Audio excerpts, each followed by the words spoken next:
eyes wide open.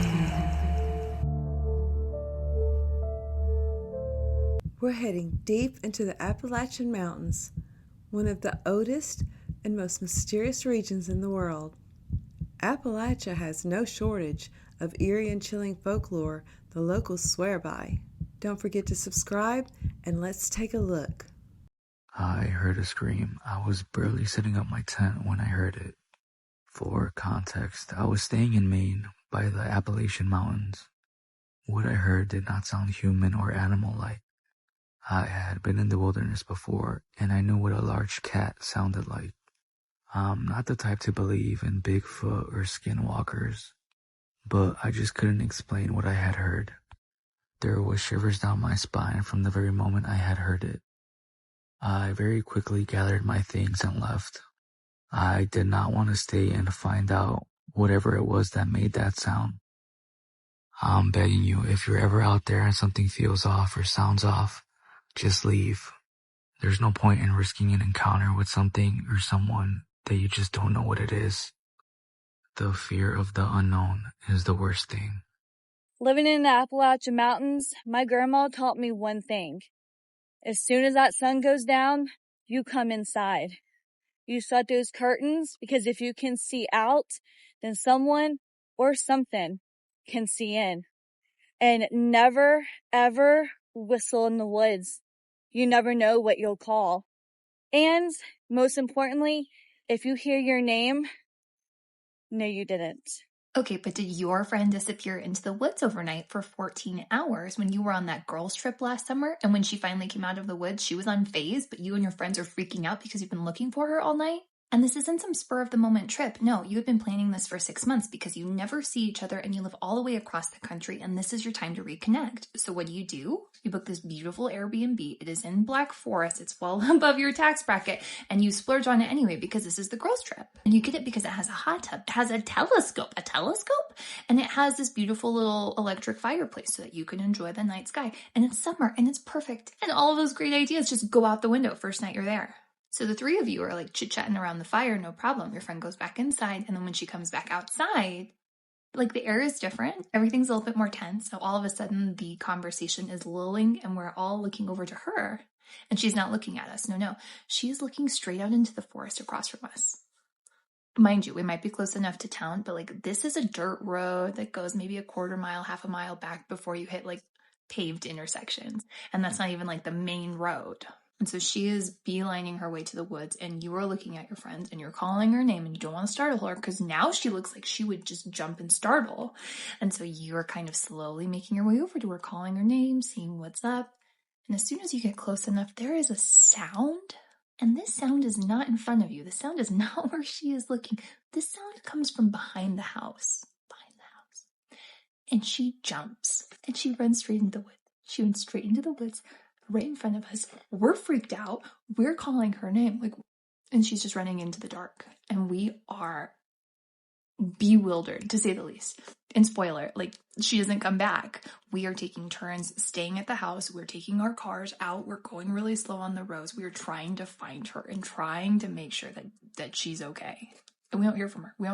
We're calling her, and for a while it's going to her voicemails. We fill up her voicemail box, she's not answering. But we're also freaked out because we all heard that noise from behind the house, and we have no idea what that was. It was just us.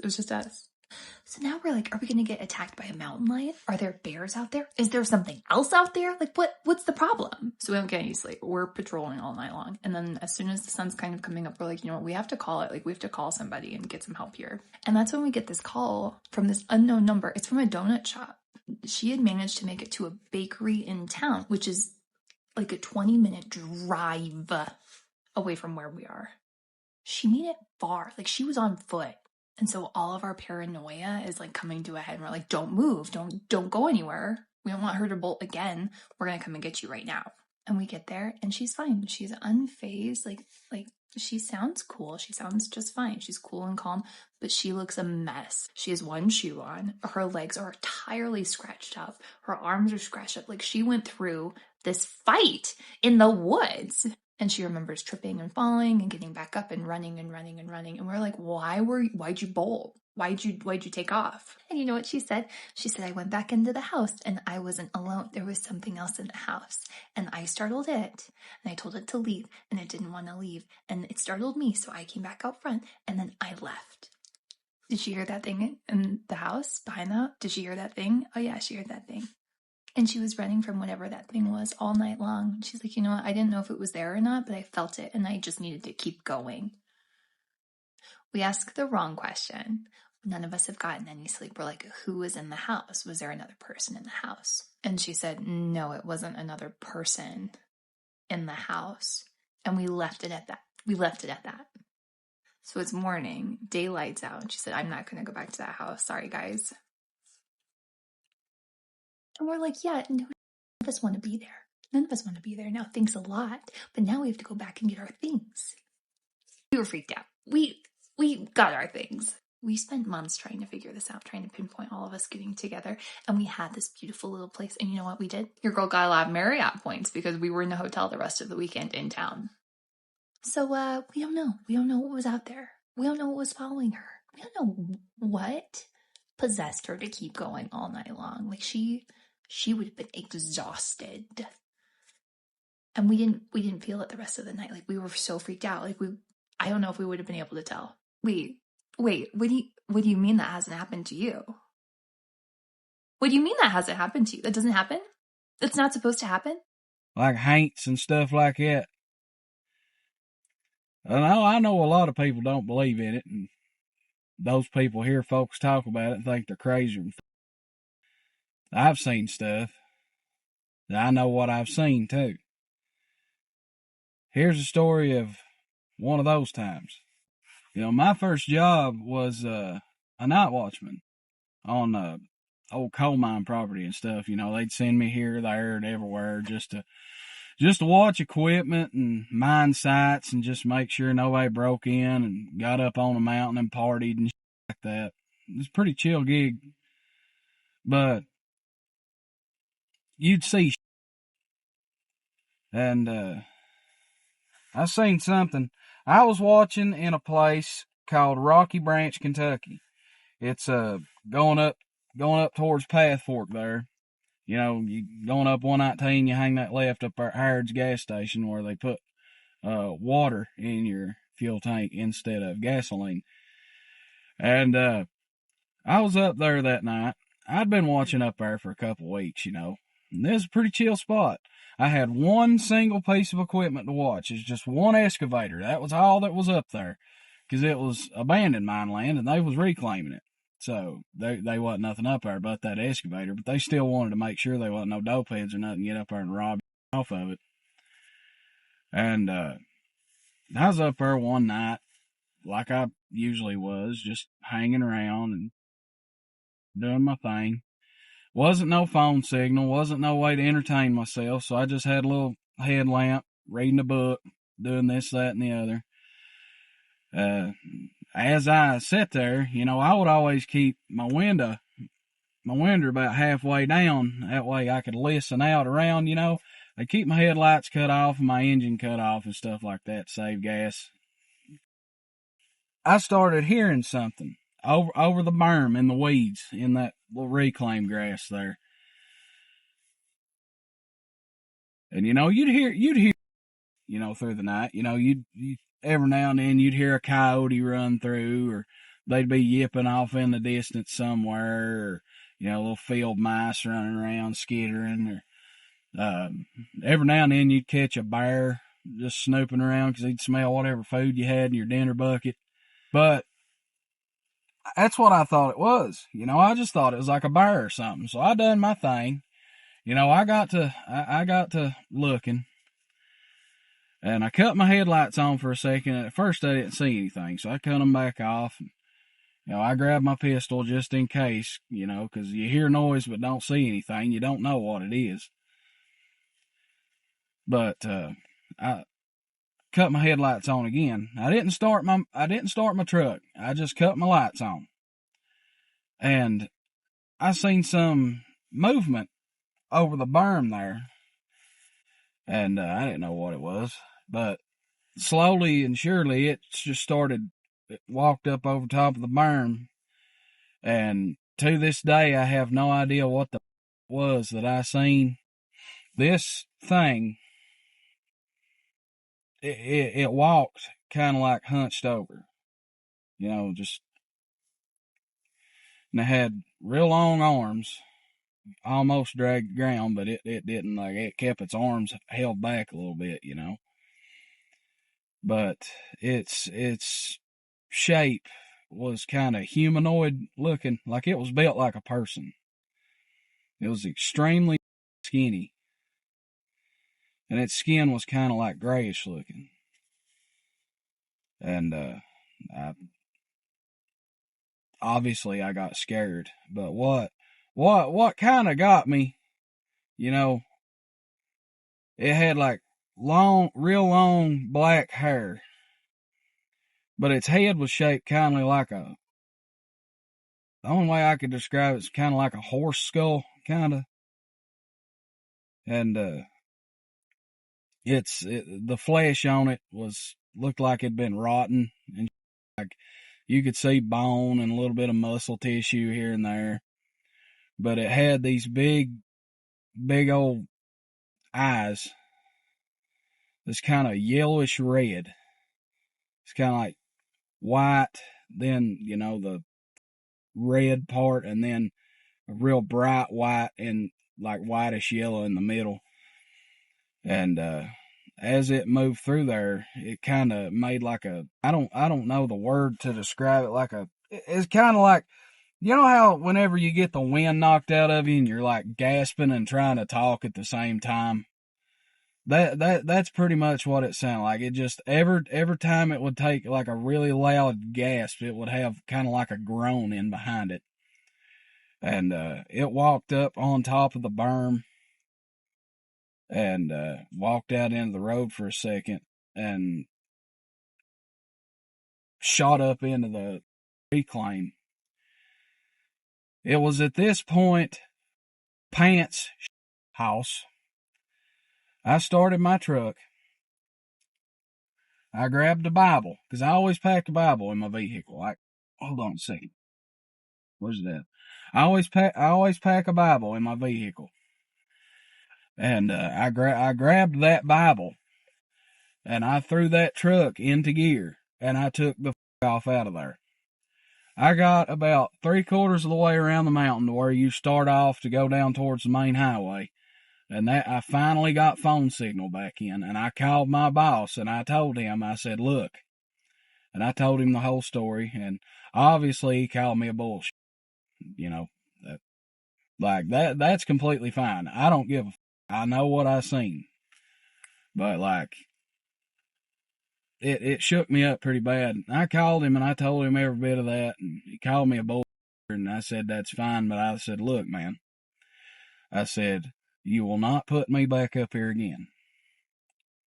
You won't. I said, I'm going to go to the highway and I'm going to see it. There is something up there that I don't want nothing to do with. And explain the whole situation. And eventually he understood, And I sat down there at the edge of the main highway that was lit up good with street lights and vehicles going by and stuff like that. Like, I felt safer down there than I did up there. And finally my relief came in that morning. And I told him all about it, and he looked at me and all nonchalant. He said, oh yeah, you'll see that thing up there every now and then. That, man, like that, like I still think about that sometimes, man. Like, even to this day, I work night shift on a strip job, dude. I work on top of Black Mountain, which is it's the highest point in Kentucky. And this mountain in particular has a bunch of associated with it that a lot of people say is paranormal too. Which luckily I've not seen very many things up here, but every now and then, when I step out of the cab or whatever equipment I'm in, I think about that sometimes. Like, I don't know. Call me crazy, call me bullshit if you want to, but I know what I seen. I know exactly what I seen. I don't know what it's called. I don't know if there's a name for it. But, yeah. This is pretty much the place I seen that son of a at. Right up there above Rocky Branch on that old strip road. Where that pin's dropped at was where that excavator sat. I sat right in front of that excavator. In fact, this right here is the truck and the excavator. I took that on that job at right around the same point that I seen that at. That's pretty much my setup right there. I'd sit either beside or in front of that excavator with my window down. Yeah. I wanted to share my family's spooky Appalachia story. So my grandparents, when they first got married and my mom was born, they were dirt poor, right? Living in the hollers of the Appalachians in Virginia. Dirt poor, right? Like my mom said that she could remember snow blowing in through the cracks of like their cabin that they lived in. I mean, it was bad. He later became a millionaire, but that's a different story for a different time. At this time, they were dirt poor, right? So they're looking for a place to live because they just had a baby, my mom. And they find this beautiful 3-story, multi-bedroom, pretty much almost new house. And it's dirt cheap to rent. Dirt cheap to rent. Now, you know, this is the 50s, so I'm assuming that they didn't question why it was dirt cheap, but they took it happily and moved in. Brother, it wasn't 4 days before shit started to happen. It started with things being moved around. My grandmother would put something down, she'd turn around, turn back around, and it would be moved. She thought she was going crazy at first. And my mean old of a grandfather probably told her she was going crazy too. Until the night that they heard a man's boots coming up the stairs and down the hallway. Now, my grandfather, until he got late stage Lou Gehrig's ALS, had to think for a minute, always slept with a pistol underneath his pillow. Like this man, even before concealed carry was a thing, he was always packing.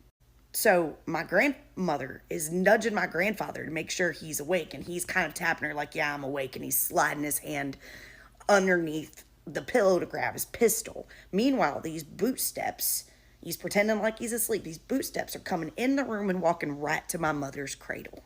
So he grabs his gun, he shoots right up in bed and points in the direction that he assumes that somebody is standing. There's nobody there. Flipped on all the lights, looked all around the house, checked the doors were locked. There was nobody there. Nobody living anyway. Now, this was the point where my grandmother, who was a very intuitive person, if you know what I mean, this was the point where she decided that there was something in this house that did not want them there. My grandfather, on the other hand, he doesn't believe that. It had to be something. Rats. Had to have been rats, even though it was boot steps. But had to be mice or rats or something, because he's a man of God and there are no such things as ghosts. Then all the activity just got worse. There was knocking on the wall, stuff flying across the room when my grandmother was just trying to do basic things. My great aunts and great uncles would come and stay and visit with them, and they left the house in the middle of the night because something was banging all around the bedroom walls. It scared the shit out of my Aunt May, to the point she left again in the middle of the night and refused to come back. But my granddad, he's still not convinced. Has to be rats. I don't know why he was so hung up on the rat thing, because my grandmother was like the cleanest person on the planet. And ain't no mouse ever stepped foot in anything that she's owned. But, okay, rats, fine, rats. Now, my granddaddy was so convinced that it was rats that he started putting mouse traps and rat traps all over the house. Now, remember, I told you that this house was a 3-story house, and the flight of stairs going up to the 3rd story had a door at the bottom and a door at the top, and both locked from the outside. I don't know why. It's a little creepy, but they lock from the outside.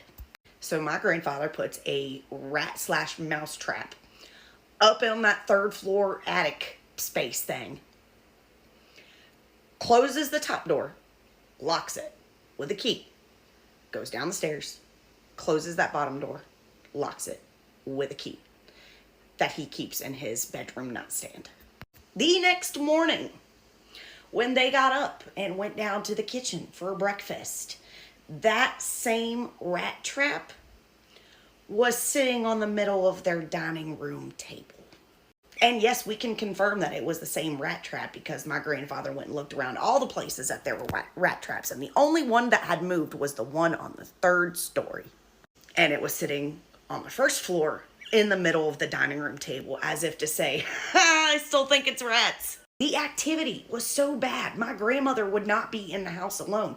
If my granddaddy was at work, she was outside that house. And she'd be sitting on the swing of the porch when my grandfather got home because she refused to be in there by herself.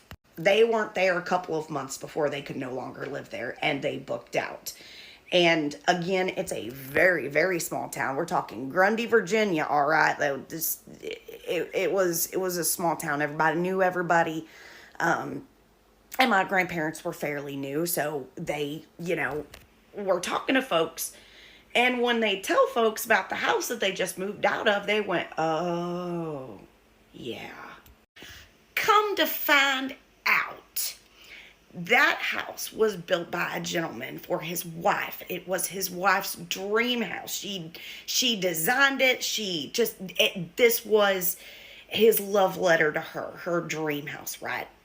And they had a son. They had a young son. I can't remember how old he was when all this took place, but they had a young son. She got cancer. And before she died, she begged her husband to keep the house so that her son could live in it when he gets older. She wanted her dream house to be passed down to her son and his children. And he didn't listen. He turned around and gave it to his sisters. And they could not live in it. The activity was too bad. And they knew that they had up, according to town gossip. They knew that they had up. They knew exactly who was haunting that house and why. But instead of rectifying it, they rented it out.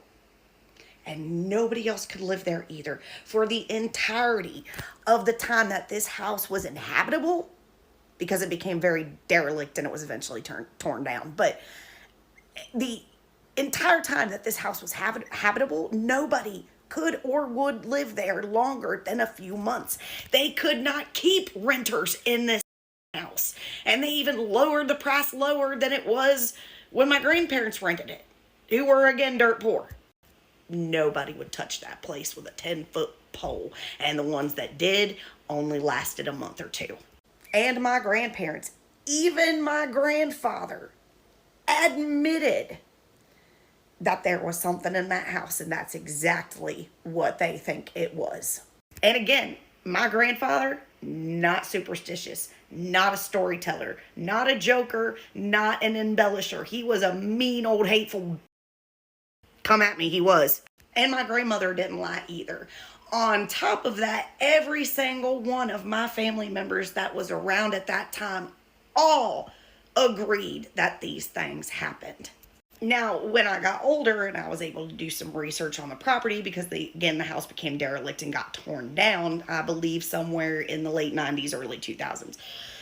But when I was researching the property, everything that my grandparents had said about the original owners of the house and not being able to keep, it was all correct. It was all right there in black and white.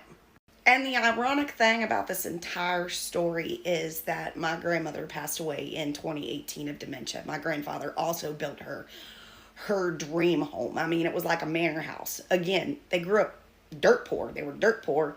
He did very, very well for himself. And before she passed, she asked everybody to put their names underneath furniture to indicate what they wanted when she passed. I refused to do this.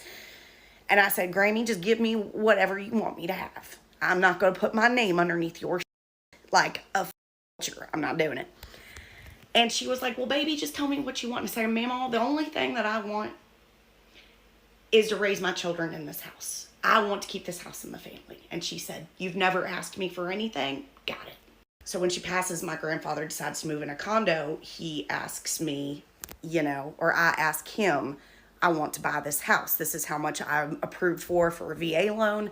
I'd like to buy this house. He agrees. My greedy piece of shit uncle convinced him, because again, my grandfather was a sexist, mean old and my uncle had convinced him that he needed the extra $50,000. The man, a millionaire, needs an extra $50,000 rather than let his wife's wishes be carried out. So I hope somewhere my mammal is rattling chains and thumping on walls and making their lives miserable because, like the lady in the story, she wanted her baby to have her house, and I ain't sitting in that house right now. So tell me, what's your family's ghost story? This time, the old farmhouse in Mendota, the story comes from my papaw and my little cousin. Well, Papaw, in the living room next to the wood stove, he had his TV set up, and he always watched the sports.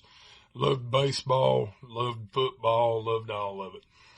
And he had a recliner sitting in front of it. Well, he was sitting there, and my little cousin, of course, a little fella, sitting on his lap. They was watching TV. Well, they were watching sports, something like that, and next thing they know, the TV started going staticky. And there was a voice, a crackling voice, and a face that had popped up on the television. And it was like a laughing thing, or you know what I'm saying? It's about to get really scary, I promise it is. So next thing you know, there was a knock on the front door. There wasn't nobody on the front porch. Papa walks up to the front door, and there's a man standing there in a suit. Now, this is like 8 o'clock at night in the middle of nowhere in the Appalachians. A man in a suit? Come on now. So Papaw says, buddy, I ain't opening the door. I don't know who you are. And the man said something of the sorts, I got something to sell you, bud. Well, Papaw said, it's 8 o'clock at night. You're in the middle of the mountains. Get off my porch or somebody's going to be hurt. And the man said, but I have something to sell you. Next thing you know, there's another noise on the TV, and my little cousin heard it, and he gets scared and screams. So Papaw goes back into the living room, and the TV screen is completely staticky. My little cousin is scared, screaming. Papaw looks back in the kitchen, there's nobody there. Papaw then hears the same man's voice that was at the door. But Papaw's in the living room with the TV. He turns around and looks at the TV, and that man's face is on the television. And it goes away. And you tell me what you think that is. Tell me, because it don't make no sense. Now, to this day, my Papaw swears up and down. Of course, he's passed, but he swore up and down that he had a meeting with the devil himself. And if he'd let him in to buy whatever he's going to sell him, probably would have lost his soul. And that is another story from the scary Mendota, Virginia house in the Appalachian Mountains. One of the weird things that happens in the Appalachian Mountains is total darkness seemingly out of nowhere in the middle of the day. Yeah, I'm not kidding. Like, no eclipse, no storm to back this up. It just happens. And it's scary every single time. I, to my full knowledge, have never experienced this before, or so I thought until recently. Whenever I was writing out my stories for this, my husband spoke up and said, we have experienced that. And I said, no, we have not. I have never experienced this. It's one of my biggest fears. And he went on to tell me a story that I was present for that I have no memory of happening. So let me tell you what apparently happened to myself and my husband. So we were on my family's farm one day. It was midday. My family's farm is located in Southwest Virginia, about 20 minutes away from the Appalachian Trail. So we're in the trenches of the mountains. Anyways, my husband is by himself in the hayfield. I have no idea where I am. It is possible that I was either inside of the barn or inside of the house when this happened and really didn't experience it, or something creepier happened and I don't remember it because something took that memory. I don't know. Anyways, my husband describes thinking about what a pretty day it was and how it wasn't cloudy, like it was such a pretty day. And he said out of nowhere, it went completely silent and completely dark in that hayfield. So much so that he was getting out his phone and looking up to see if we had an eclipse that day because there was no excuse for this. And his phone battery was rapidly passing at the same time. Like it was declining. And on top of all of this happening, everything went silent around him. He said it didn't last for too long, but he doesn't know if that's because it just doesn't last long or if it's because he started calmly walking away, but it did go back light and everything was fine. But I have no memory of this happening. I was up there, apparently. I don't know, though, so that's terrifying. I'm not going to talk to you about tell you, Jesse, about the time me and my two sisters, we went to Frog Holler to pick blackberries. We went way down a hill, way down in the galley. And we picked our blackberries, and we come back to the top where we went down. We come back to the top, and there was a fence there that you had to cross. And if one of us got across, our sister Diane got across first, and we heard it. It was a pop in the brush, and you could tell it was a wagon, and 2 or 3 horses are pulling that wagon. A pop in the brush and cracking, and didn't you say you could hear the chains on the horses? The chains on the horse and wagon? We could hear the chains a chattering. We could hear the horses are breaking the branches, the old dead branches that they was walking on. There's a popping and a cracking. And my sister threw me and my other sister back across the fence so it wouldn't run over us. She stayed there, and it kept coming closer, and she jumped over the fence too.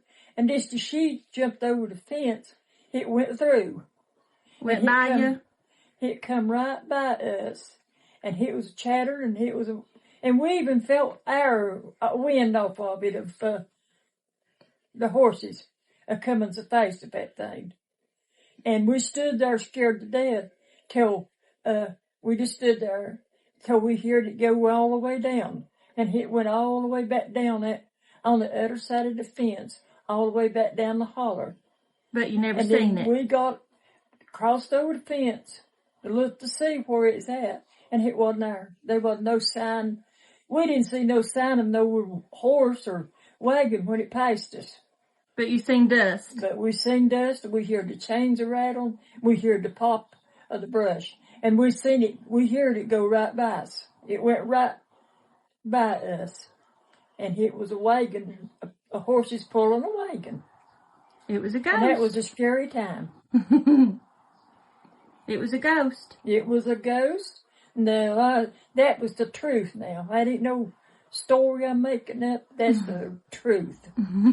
The Appalachian Mountains meets the most dangerous interstate in the United States of America. You know some creepy things are bound to happen. Let's talk about more reasons why I will never drive down I-40 again at night. Let's get into more unexplained cases that have happened on Interstate 40. And I feel like I should mention that the FBI has said that there are probably over 500 serial killers named and lurking in the remote areas of I-40. At least 100 of them being truck drivers because of how long they're away from their family. Like, this is confirmed information, and a lot of that remote forest that you see is government owned, so we don't know what's going on in there. Anyway, let's get into the tea. There is an old trucker legend that's rarely talked about publicly, where drivers see a black sedan racing behind them at an impossible speed with its bright lights on, and all of a sudden it vanishes in the smoke when they check their rearview mirrors. You could say, girl, that's just a legend. No, here's the creepy part. Between 2001 to 2020, police records have shown multiple drivers calling in frantically reporting a car that matches that exact description.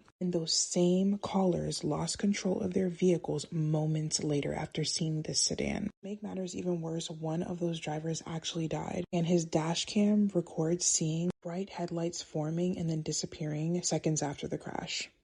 Can you explain that to me? Appalachian Mountains are a crazy place, and I have never told this story. When I was young, I was at the house I grew up in, and my dad came to get me. He wanted me to look at something outside.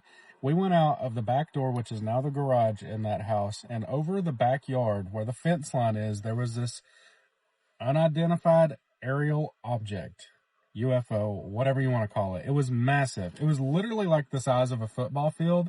I was young, but I remember it very vividly. It was at the corner of the fence, and it looked like it extended all the way to the end of the property, which was like half an acre.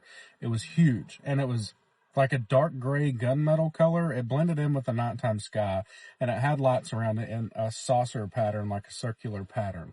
It did not make any noise, and this was before cell phones or anything. He had, like, I think it was a Motorola or something, one of those cameras you hold up here and you have a little eyepiece that you look through. He left me there to go get the camera to record this thing. Before he made it back, that thing shot up with no noise, like it was absolutely nothing. I mean, just bam, it was gone. Through the clouds, it was gone, never saw it again. And y'all, at some point, It's not just a story if everyone has the same experience. The Appalachian Mountains are a crazy place, but it's not the only place that UFOs have been spotted. My parents spotted a UFO at another point in their life before I was born.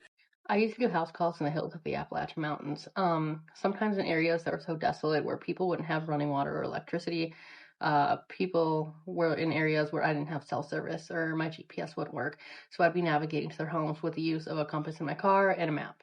And one of the most frequently asked questions I get about this experience is, weren't you scared to go into strangers' homes? Now, I work in the city for a different company now. And my answer to that question is, sometimes I get a little nervous. You have to remember, you can't judge every home you're going into by 1 or 2 or 3 bad experiences. These people are having us come into their homes for a reason, and it's a very vulnerable position to have a stranger come into your home. In addition, I am not a small woman, right? And I might not be able to outrun a lot of people, but they're not going to be able to pick me up and run with me. I am past the point of people picking up and running off with me. So whatever you're going to do to me, we're going to do here. Like, you're not easily shoving me into a car, shoving me into a trunk. I ain't fitting in no small spaces. For the company I work for now in the city, because I do have self-service most of the time, I have a panic button. And I've had to use it a couple of times. Some of these areas are still kind of hard to get to. And one time, I was in the home and hit the panic button, and they did not get to me in time because of the nature of the situation. Knock it off! I am so tired of it. This woman, this entity, spirit, whatever, in my house is just driving me nuts. I unplugged my Christmas lights the other day because we were going out of town and I didn't want them to get hot and start a fire or whatever. And we left. We come home. All of the Christmas lights are plugged back in. Like they're having a festive time. I don't even remember what I was talking about anymore. I've grown up in the Appalachian Mountains my whole entire life, and I have some stories. This story actually is one that my dad told me, and it was actually a true story. But this one is crazy. So there was I believe it was in the 1930s, and you're going to have to bear with me because I don't remember all the details, and I even tried to find stuff online. There's one article I could find, and it's hard to read. But there were 3 men. This was in Hampton, Tennessee. 3 men were in business together. One of them was a Googe guy. One of them was maybe Lester or something like that. And then there was a there was another Tollett guy. Okay. So the Tollett guy has a sister, May Tollett, and a brother, White Tollett. So that's relevant in a minute. But out of the businessmen, there was somebody stealing from this trio, and they didn't know who it was. So I believe the Lester guy, we'll call him Lester, I don't know if that's his name, Lester and Tollett decide that it's the Googe guy. Okay. Now Googe he lived next door to his brother. And when he would go in, I've heard 2 stories. One was that he had something going on with his brother's wife. One was that he would get the newspaper for his brother and then walk through the back door and go to his house. So my son was coming through. So he would go through and he would stop at his brother's house for something. But anyway, so the 2 guys decide that they're going to dynamite the Googe guy's house, okay? And so they go, and White Tollett, the brother of the Tollett guy, goes and stakes it out. So he sees the Googe guy go into his brother's house and did not see him come out the back door. So he believed that was his home. And so he places the dynamite, and the house explodes, and 3 little girls were inside, as was their mother. Their mother did not unalive, but the 3 little girls did. The mother was in the hospital for 2 weeks before they could tell her what happened to her daughters, because they were afraid it was going to send her into shock and she would unalive. But they ended up, when White Tollett found out what happened, he went in front of May Tollett got arrested. They arrested a ton of people. This was called the crime of the century, and they arrested a ton of people at the time because everybody was so up in arms about it. May Tollett, the sister, was arrested, and so was White Tollett. They couldn't get any charges to stick to May Tollett, so she was released. White Tollett goes in front of the judge and said, I did it. I want my punishment. I want to be sentenced to death. I deserve death for what I did to those little girls. And he was the first person electrocuted in Tennessee. So But the May Tollett, she owned like 2/3 of Hampton, Tennessee, which Hampton's a small town, but if you think about it, back in the 30s, it's like 20s or 30s, I think. This was for a woman to own 2/3 of the town and be the landlord to all these people was pretty much unheard of. My grandfather rented from her, like 2 or 3 houses from her over the course of his life. He pretty much spent his entire life renting from May Tollett. But after all this happened, the community always suspected, everybody felt like she had something to do with it, but they couldn't prove it. And so people harassed her horribly. She was eccentric. I think she was single, and so she was a single woman, and, people just harassed her. My great uncle, would go knock on her door and send his goat running through her house. He'd smack it on the button and send it running through her house. People would go set, bags of dog dew on fire on her porch and, knock on her door to get her to come out and stomp it out. I mean, they were horrible to her. But when she was unaliving, like 20 or 30 years after this happened, my grandmother was going up there to sit with her, because that's what they would do. They would sit with people as they were unaliving, and they would also sit with them after they unalived until they buried them. And so my grandmother it was her watch, so she's going up there to sit with her, and she said something to my dad. She was talking to my grandfather or something about it, and said, it was really disturbing. And so my dad said he wanted to go, and he was 15, and she said, no, you can't come up there. You're not going to watch this. She said, this is something you don't need to see. So of course my dad is like, okay, bet, and he follows her, like, secretly. So he gets up there, and he is hiding behind the couch watching what's going on, and he said that all of a sudden the May Tollett starts screaming, "Put that fire out! Get those little girls out of my room! Get the fire! Put the fire out! It's on fire!" And he said the hair on his arms stood up. He said he darted out of there so fast. But he said he never doubted after that once her having something to do with it. He said she definitely had something to do with it, because her consciousness was haunting her at the end. Either that or the little girls. And he said she was haunted by something. But he said definitely he felt like she had a guilty conscience, and she was seeing it and reliving it. And that's just one of those stories that just makes you cringe. And the houses that you could still see, the house that had been that they're just down to nothing now, but the one that had actually been dynamited, the only thing that was left standing was the chimney, and it's still standing to my knowledge up there. You can see it. It's kind of as you're going into Hampton, it sits off kind of on the left, kind of back in some woods. But that's one of those things that, like, that's some Appalachian right there, like and it turned out that the Gooch guy was not the one stealing. I don't know if I said that. The Gooch guy was not the one stealing. It was one of the two that actually placed the dynamite. So they targeted this guy, blew up his brother's children, and then it wasn't even him doing it. When people who do not believe in the paranormal have something happen to them that makes them undoubtedly believe in the paranormal, it always scares me and intrigues me all at the same time. And that is what this story is about. Something impersonating someone's family members in the woods, and then him. And it terrified him. So the day that Nick said that this started was like any other day, like dozens of others. Him and his father were outside in the backyard playing football. Now, he said while him and his father were playing with the football that the trees were very calm. Everything outside was calm. It just seemed very normal. But at one point, his dad shouts something simple, something he had said a million times before. He shouts, "Go long." So without thinking, he just starts running. And the voice kind of echoed throughout the woods like sound normally does. But then something echoed back. From deep inside the forest, the same exact words were repeated.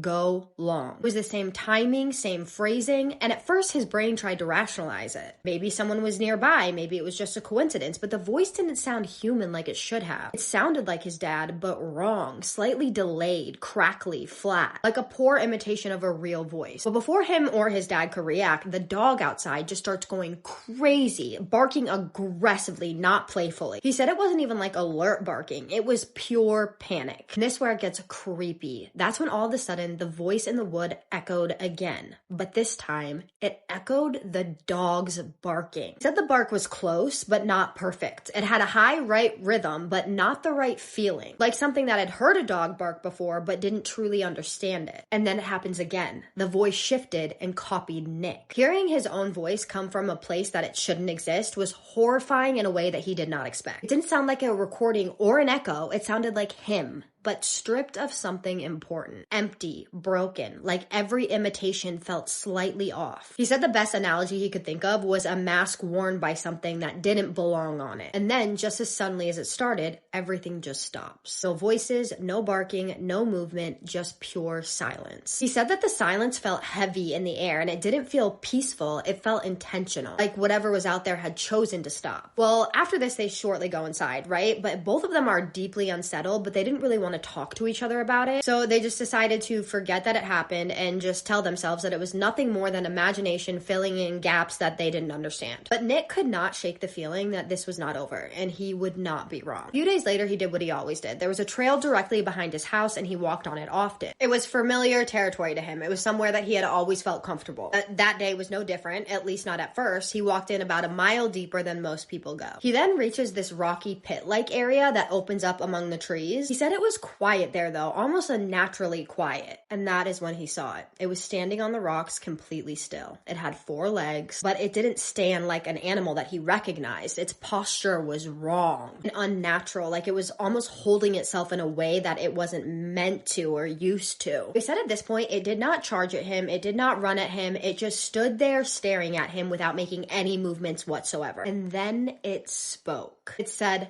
"Help," in his mom's voice. He said that moment broke something in him. She wasn't there. She hadn't been outside that day. She wasn't there. She wasn't anywhere near the trail. And he just remembers standing there absolutely frozen, just trying to process what he was hearing. That he was also trying to process how this thing knew her voice. He said that confusion hit at first and then fear hit, and it hit him all at once. He said at that point, he just turns around, he walks away as calmly as he can, trying to force himself not to panic, even though every instinct in his body was screaming at him to run. After that, things did not stop. He started noticing movement around his house. He said he started seeing figures at the end of his vision, shapes that would disappear when he would look directly at them. And he said that sometimes he felt like he was being followed or even watched from a distance, but he said it was always just far enough away to question if he was really seeing anything at all. And then his sleep started to change, and he started to experience sleep paralysis, but not in the way that people describe it. He said he wasn't seeing vague figures or shapes. He was seeing the same thing he saw standing at the foot of his bed in perfect vision. And this thing did not move, but it was yelling. Now, he couldn't move, he couldn't speak, he couldn't look away, and the sounds sounded louder than they should. He said that it was just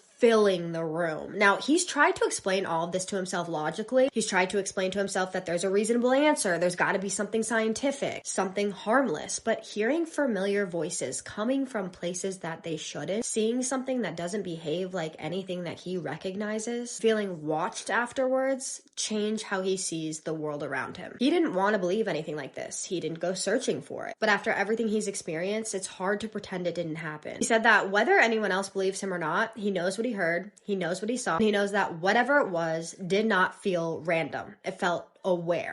I always find it super interesting when skeptics have something happen to them that is so terrifying that they can't deny it, right? That's terrifying to me. What do you guys think this was? I have my thoughts of what I think it was, a few different things, but I can't say any of them. So you'll have to drop in the comments whatever you think this was. But this is absolutely terrifying. And for something to have enough intelligence like this thing did, and the way that it was able to like mess with his mind the way that it did is terrifying. Like, it's almost like it knew exactly how to scare him and what would make him like question everything about himself, his world, and just really scare him. I think the scariest part in the story is when he saw it standing there and it said help in his mother's voice. That part freaked me out, because can you imagine how many emotions you would be feeling? Like how, like scared, like not wanting to hear your mom say that, first of all, ever, and then just seeing something that shouldn't be say it in her voice. Oh, I can't even imagine. Hello?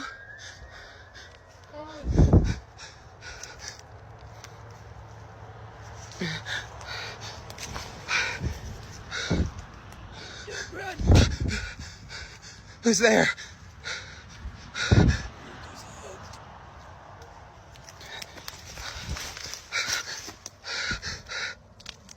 Thanks for watching. If you enjoy this content, make sure to subscribe and share your own stories in the comments below. Until next time, stay safe, stay aware, and question everything.